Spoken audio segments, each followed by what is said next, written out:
Hello, everyone. Thanks for joining another Cyber Skyline Live. I'm Franz Payer with Cyber Skyline, and I'm here to help you learn cybersecurity. We run these episodes for you, so please stick to the end and let us know what topics you want us to cover. If you're participating in the National Cyber League, please keep in mind that the team game starts tomorrow, Friday the 5th at 1 p.m. Eastern, and you need to set up your teams by 11:59 p.m. Eastern tonight. And so if you haven't done that yet, please make sure you do that now, and don't forget. So with that out of the way, this week's topic is exploiting vsftpd 2.3.4. So I'm going to jump into my slides, and I ask that you let me know what questions and comments you have as we walk through today's show, and I'll try to get to your questions when we get to breaking points throughout today's episode. Okay, so the very first thing we want to ask ourselves here is, what is vsftpd? vsftpd is the Very Secure File Transfer Protocol daemon. That's the acronym there. And it runs on Unix-like systems, including Linux. And vsftpd is a type of FTP, File Transfer Protocol server. And you can use FTP servers to upload and download files. This is basically a precursor to a lot of the common cloud storage services that you're probably familiar with today, like Google Drive, OneDrive, Dropbox, Box. All of those are kind of like an evolution of what FTP was. FTP was in Web 1.0, where you would run your own dedicated server with hardware, and you would host your own files that way. Nowadays, a lot of people use the cloud, but FTP servers still exist, and we're going to be covering how to exploit one of these. So the 2.3.4 vulnerability wasn't an accidental vulnerability from the developers. It was actually an intentional backdoor that an unknown attacker was able to upload onto their official website back in July of 2011. And so this malicious attacker somehow got credentials to make an upload onto the system. And what they did was they edited the code so that if someone were to send a smiley face emoticon, the colon close parentheses, that would trigger a backdoor which would give the attacker command line access to the server, and it would run it on port 6200. And so I have this little visual here. The client sends over a smiley face to the FTP server, and it only worked on 2.3.4, and that would cause the FTP server to open a shell on port 6200. And then the client could then connect to that shell and gain access, command line access to the server. So normally, the FTP server, it's only supposed to allow you to upload and download files that it's authorized. It's not supposed to give you command line access. This vulnerability specifically gave the attacker command line access, and so they could do all sorts of malicious things other than messing with the files in the FTP server. Okay. So there were two main modifications made to the code in order to facilitate this backdoor. The first function is called str_contains_space. You might be able to tell from this name that this function, the intent is supposed to be checking to see if a space exists in the input that a user supplies, but the attacker in this case actually made a modification to that function, and that modification checked for the special character combination. And when the special character combination was detected, it would call this second function, the vsf_sysutil_extra, which would actually start up the backdoor shell on port 6200. So I'm actually going to walk through the real code that was added and explain how it all worked. So the first thing is the first function here, the str_contains_space function. And these first three lines are just declaring the function.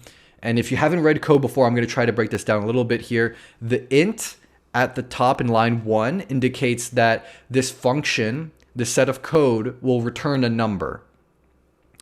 The result will be a number. And then the second line is indicating the name of the function. That's str contains space. And then inside the parentheses, that's the input into the function. And in this case, it's taking a pointer, which refers to a struct. It's a little bit too complicated, but basically the input is the text that the user typed in to the server. On lines 4 and 5 here, you can see this is setting up a for loop. Basically what this is doing is it is cycling through one character at a time of the input and is going to run the next set of code after iterating through every single line, or while it iterates through every single line in the string input.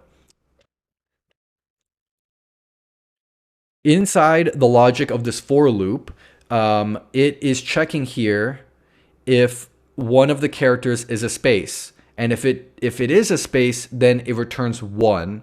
And 1 in this case is analogous to true. 0 typically means false, and then any non-zero number typically indicates true. And it's doing this check by calling another function called vsftpd is space.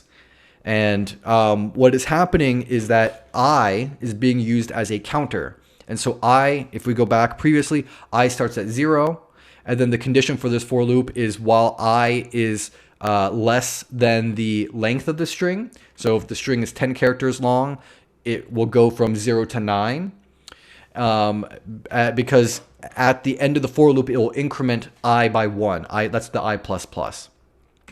And so in this line, in line 7, it is sending the current character that it is iterating through. And so it'll put in character 0, character 1, character 2, and so forth, and check to see if there's a space. If there is not a space, it moves on to this else if. In this else if, you can see that it is checking for the current character equaling 0x3a and the current character plus 1, that's the I plus 1, that's the next character, equaling 0x29. Now in this case, 0x, you can actually convert the 0x3a using the ASCII table, and you will, if you use the ASCII table, you'll find out that 3a, 0x3a is the colon character, and 0x29 is the close parentheses character.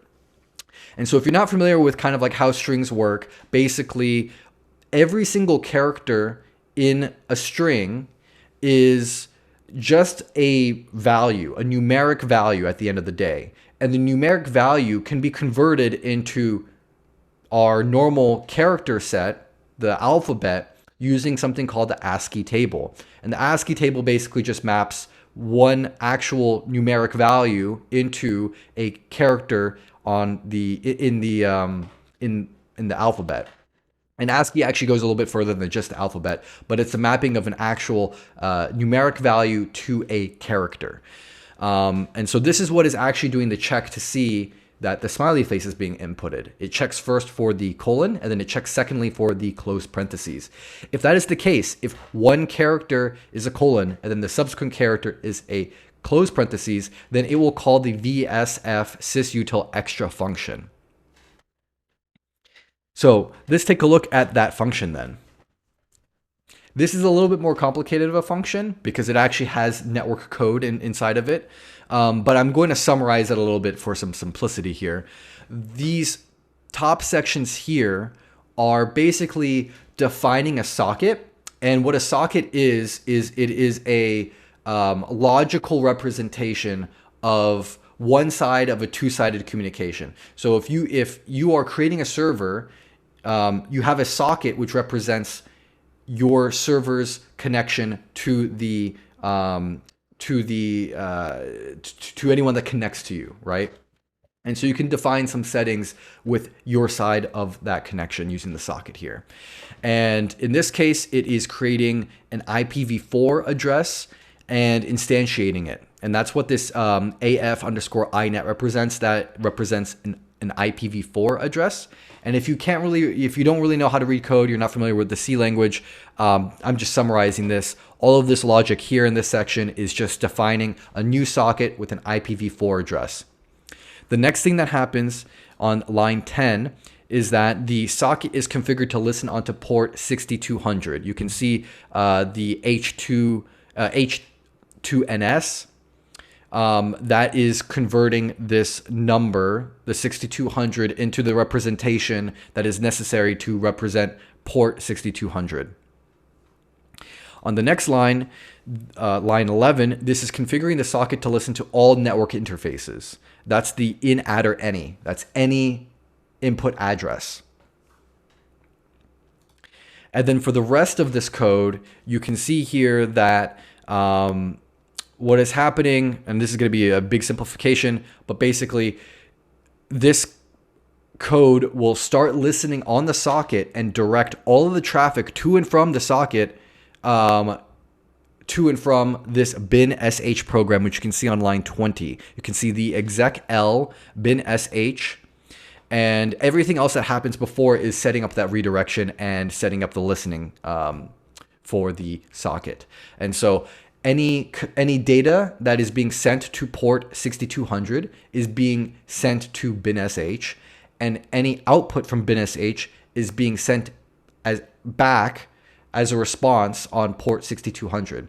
And so when the attacker connects to port 6200, everything they type in will be as if you typed it into bin sh on your own computer. This is creating that effect. And then any output from what you typed into bin sh is being sent directly back to the connection on port 6200. Okay, so that's the vulnerable code. We know now that what we need to do is we need to connect to the FTP server. We send this smiley face. All of a sudden, a port 6200 will be open on the server, and then we can connect to port 6200 and we can type in commands on the command line and execute it on the FTP server. So how do we actually go about doing that? That's where Metasploit comes in handy. So Metasploit is a platform that facilitates the exploitation of vulnerabilities through these different modules, and it's very helpful because people can write these different modules to exploit different programs, and they can also write different payloads. Basically, the code that you're executing, or the whatever you're doing after you exploit the vulnerability, what's the end result of that? In this case, what we want to be doing is we want to be using Metasploit to use a module that will actually exploit the FTP server, the vsftp server, and we're going to use the default payload. And what the default payload will do is allow us to connect to that open port, the open backdoor on port 6200. The way that you actually start Metasploit is by using the MSF console. And so you can just type that in if you have Kali Linux. It'll take a little bit to set up, but that's how you get it started. So I'm going to switch over to my Kali Linux machine, and we're going to set up Metasploit. In the meantime, please let me know if you have any questions. Happy to go through any of the code snippets again and clarify anything about Metasploit.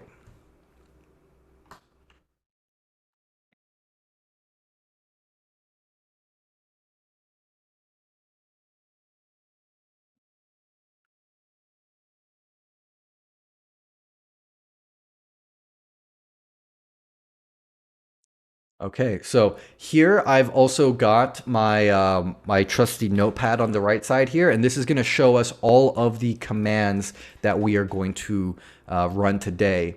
Now, as context, what I have done previously in my setup is I have gone and I have actually I can show you all the exact repository that I used. I went on to Docker Hub, and I searched for vsftpd 2.3.4, and there is this pen kit repository with vsftpd 2.3.4, which I was able to download, and I started it up. So I basically have created a container with vsftpd 2.3.4 running in Docker, and it's running locally now on my machine. This tab 1 here is actually showing my setup here. and we are going to exploit it using Metasploit. If you want to do this at home, you can do the same thing that I did, where you go and you can install Docker. You can download this Metasploit, this vsftpd image from Docker Hub and run it yourself and exploit it using Metasploit. So I'm going to start up Metasploit right now using MSF console. And this takes a second. It takes a little bit to load. But now we have the Metasploit console, and this is the point where we will set up all of our settings for the exploit. Now, before I go and do that, I'm just going to go and refer to the chat and see what questions people are asking. So Striker's asking, how was the backdoor introduced? Who introduced it? So it's not known who introduced the backdoor, but the way that it was introduced is that someone was able to gain access to the website where they were posting the latest versions of the software.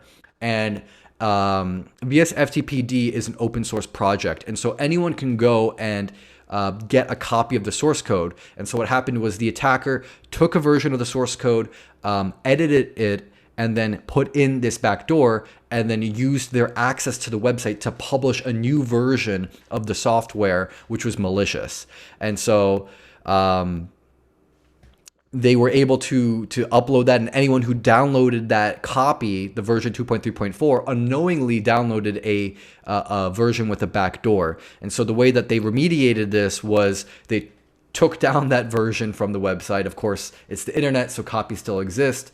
And they told people to update to the latest version, and I think they even switched their distribution channel. I think afterwards they stopped publishing it on their own website and they started using the Google platform. Like Google has a code platform for publishing. I think it's called I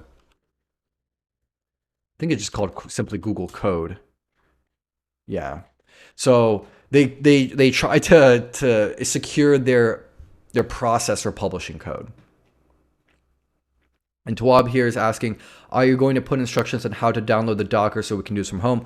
Actually, what I'll do is I'll copy and paste that right now. I have it immediately available. I'll post it in my notepad here.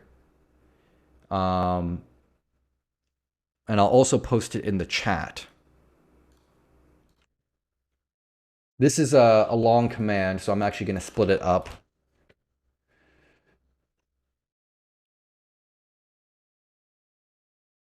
So these are the exact commands that I ran. This will require you to have Docker installed on your computer. So if you don't have Docker, this is going to work. So make sure that you install Docker. But let me walk through this very quickly. If you want to set this up on your own, you can. I also believe that this version of vsftpd is available on Metasploitable, and so you can download the Metasploitable virtual machine. It should have it in there already. But what this code is doing, this first line here is it's downloading the Docker image. The second line is creating a virtual network so that we can interact with the Docker container. And then this third line here is starting the Docker container. It's connecting it to the virtual network. It's giving it an IP address, and it's mapping these ports so that the ports are accessible to us when we want to attack it. Bob is also asking, is this video recorded? Yes, the video is recorded. You can watch it here again after we finish today's session. Okay, so we've got Metasploit open on the left side here. We have the context for how we set up our environment, and that's this left side over here. This is my Docker running with vsftpd 2.3.4, and the IP address is right here. So we've started Metasploit, and what I'm going to do is I'm going to search. You can use the search command and type in what you want to search for. So Metasploit is a platform. It has a database of different exploits and different payloads. You can even see here, it's got the version that I have has close to 2,200 exploits built into it. You can also download new ones online. You can write your own. It's very nice that it's kind of this extensible modular platform. But in this case, we're going to search for vsftpd, and that should tell us what it has that will affect vsftpd. And you can see here that there's one match. There's an exploit here for vsftpd 2.3.4 backdoor.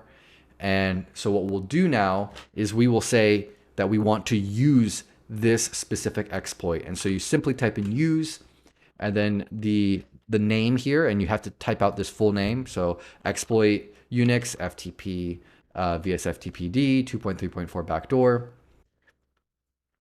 And you can see now the prompt has changed slightly. It now indicates that we are configuring this exploit. And there's a couple of settings that you need to configure for these exploits. The settings will vary depending on the exploit. Some require more configuration than others. vsftpd is a very, very simple one to configure, but we can see all the options that we need to configure by typing show options.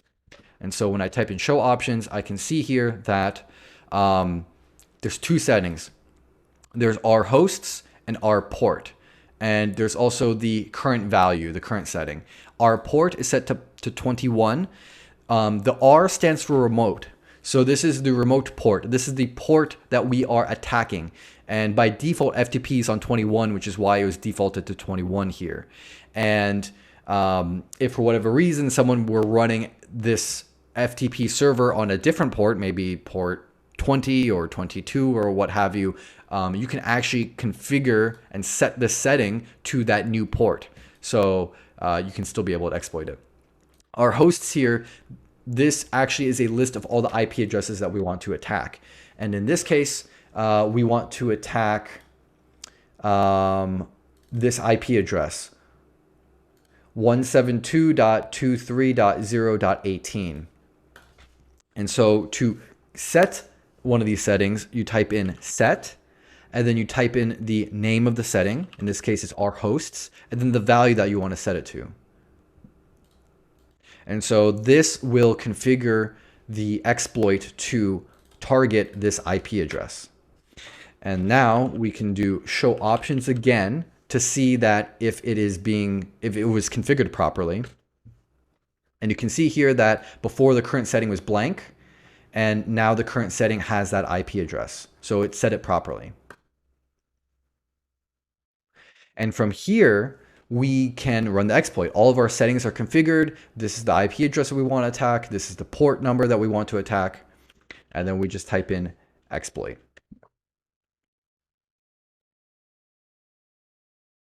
And so Metasploit is running the exploit for us. It says that it found the shell. And now it says command shell session opened. And you can see here that I've got a connection to port 6200. And so if I type in ls, this is actually running the ls program on the FTP server. And I can actually print out, I created a flag here earlier so that you can see that we have access directly to the machine. We can navigate it. I can go to, to the Etsy folder, see what's in here. I don't think I have access to Etsy password. Oh, Etsy shadow. Let's see, cat, Etsy shadow. I probably don't have access. Oh, I do have access. Well, this is really insecure. Yeah. So in theory, I don't think there's any password set in here. But if there were a password set in on this machine, we could now pull the passwords, crack the passwords, and then log in as a different user.